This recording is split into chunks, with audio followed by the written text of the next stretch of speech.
আসসালামু আলাইকুম। আজকের এই ভিডিওতে আপনাদের সবাইকে স্বাগতম জানাচ্ছি। আজ আমি আপনাদের সামনে ইসলামী ব্যাংক নিয়ে কথা বলবো। তো ইসলামী ব্যাংকগুলি আসলে কি করে?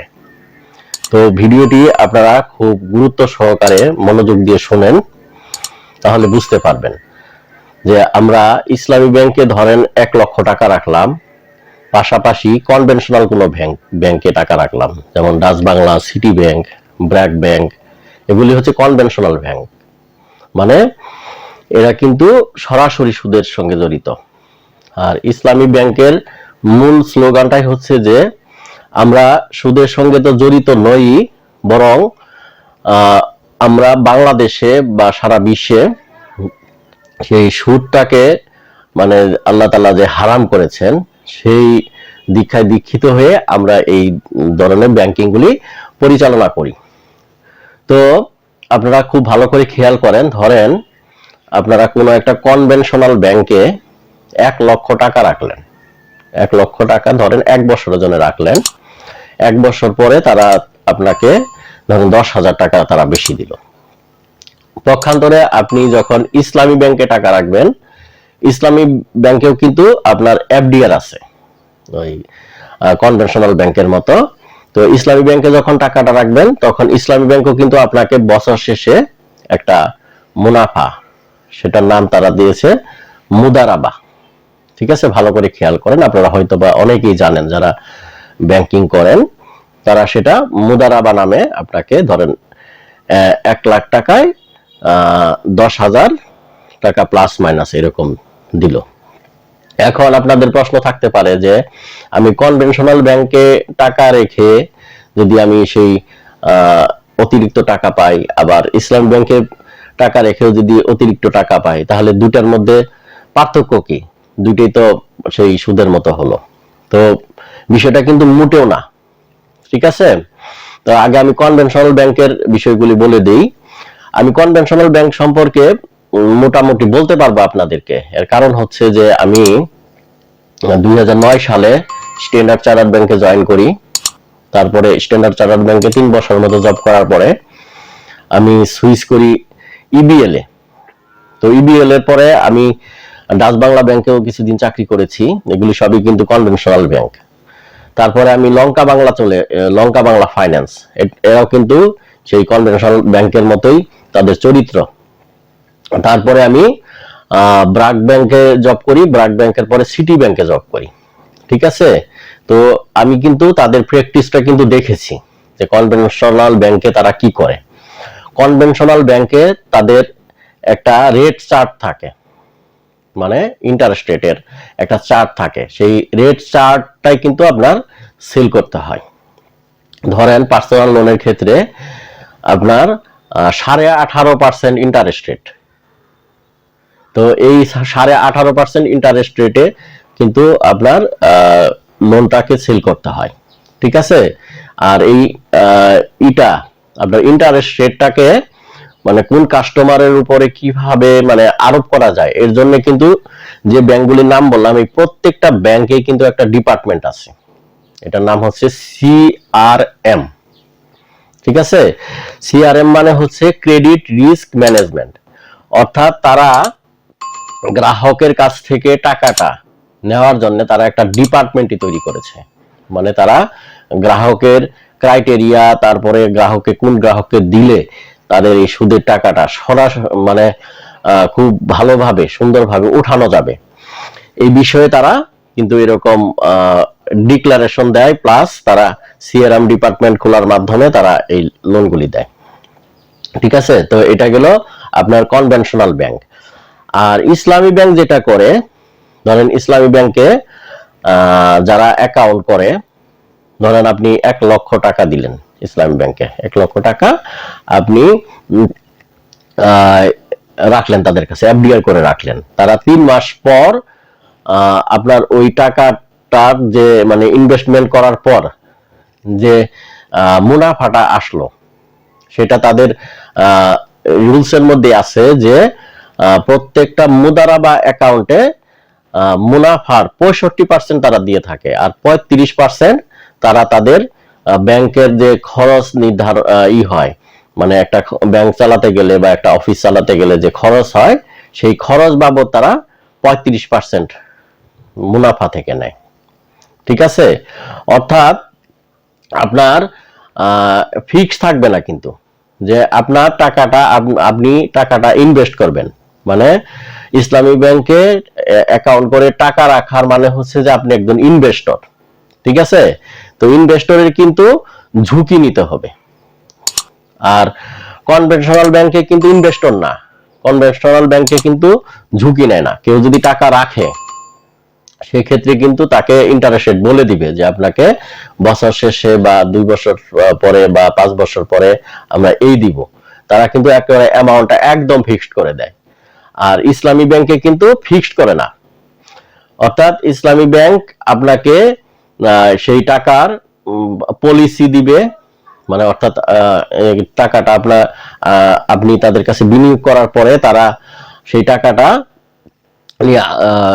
মানে বিজনেস করবে। ঠিক আছে, তারা বিভিন্ন জায়গায় বিজনেস করবে টাকাটা নিয়ে বিজনেস করার পরে আপনাকে সেই লভ্যাংশ যেটাকে মুদারাবা বলা হয়, এটা কিন্তু ইসলাম স্বীকৃত একটা বিষয়। এজন্যই বলা যায় যে ইসলামী ব্যাংকে অ্যাকাউন্ট করে বা এফডিআর করে টাকা রাখা বা সেখান থেকে মুনাফা নেওয়া, এটা শুধু জায়েজই না, বর্তমান প্রেক্ষাপটে এটা ফরজ। ঠিক আছে, এটা আপনারা ইউটিউবে আরো বড় বড় বিদগ্ধ আলেমদের গবেষণা আছে, তারপরে অনেক বক্তৃতা আছে, আপনারা সেগুলো শুনলে কিন্তু বুঝতে পারবেন। তো মুদারাবা মানে গ্রাহকদেরকে মুদারাবা বলা হয়। আবার এখানে মুশারাকা আছে, অর্থাৎ যখন একটা ব্যাংক বিজনেস চালু করে তখন কিন্তু আপনার ধরেন 10 জন বা 20 জন লোক মিলে কিন্তু ব্যাংকটা চালু করে, তারা কিন্তু এটার স্টেক হোল্ডার।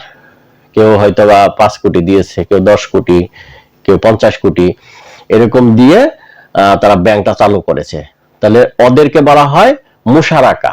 আর আপনি যে টাকাটা একজন সাধারণ গ্রাহক হিসেবে আপনি যে তাদের ওখানে অ্যাকাউন্ট করে এফডিআর করেন বা তাদের সেভিংস অ্যাকাউন্টে টাকাটা রাখেন, আপনাকে যে 3 মাস পর তারা একটা দিবে, লভ্যাংশ দিবে, এটা কিন্তু আপনার ফিক্স না।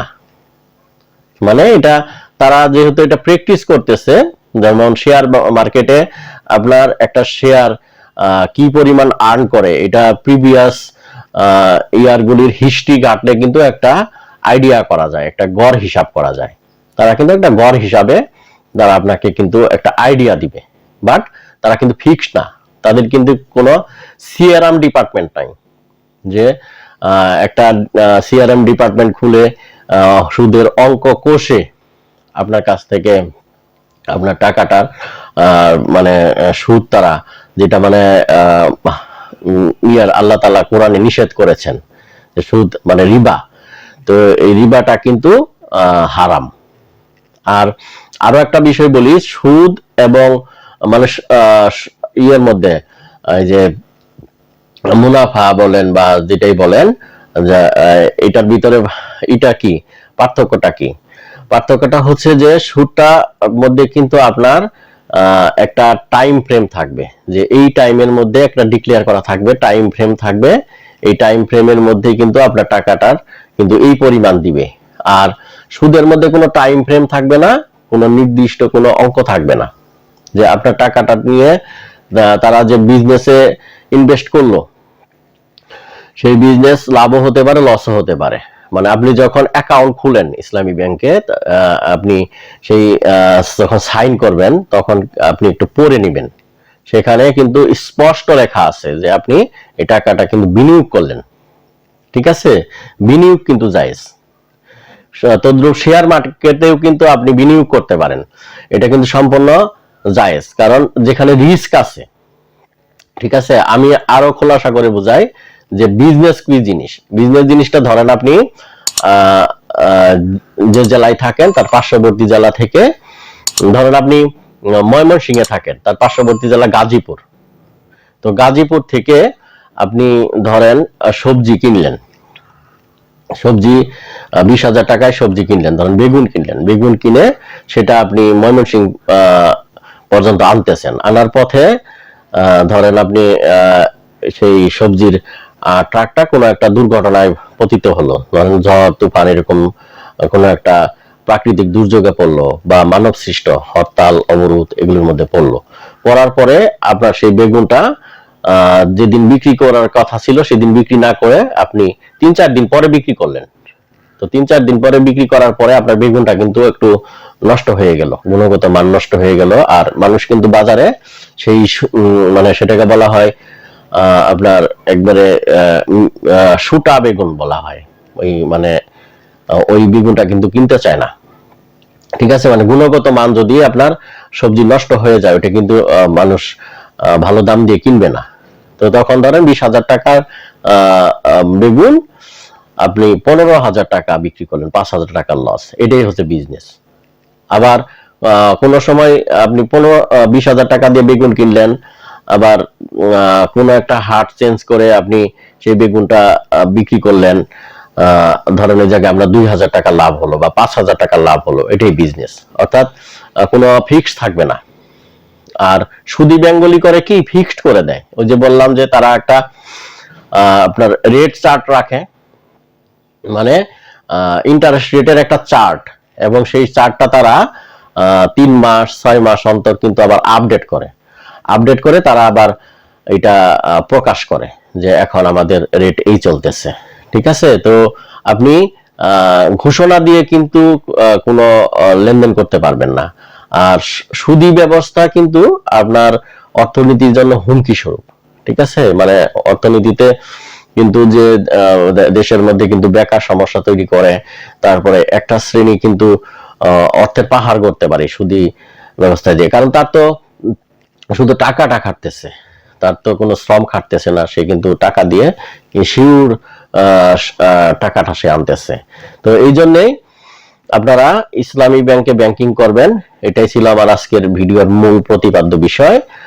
আর আরো যদি ডিটেল জানতে চান আপনারা ইউটিউবে সার্চ দিতে পারেন, সার্চ দিয়ে আপনারা এই সম্পর্কে তথ্য জানতে পারেন।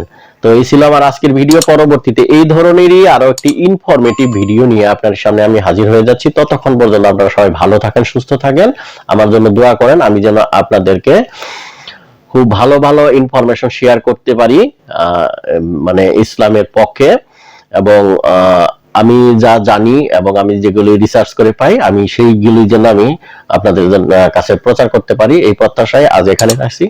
Thank you for watching. আর যারা চ্যানেলটিকে সাবস্ক্রাইব করেন নাই, প্লিজ সাবস্ক্রাইব করে পাশে আসা বেল বাটনটি অন করে দেন। Thank you for watching. আল্লাহ হাফেজ।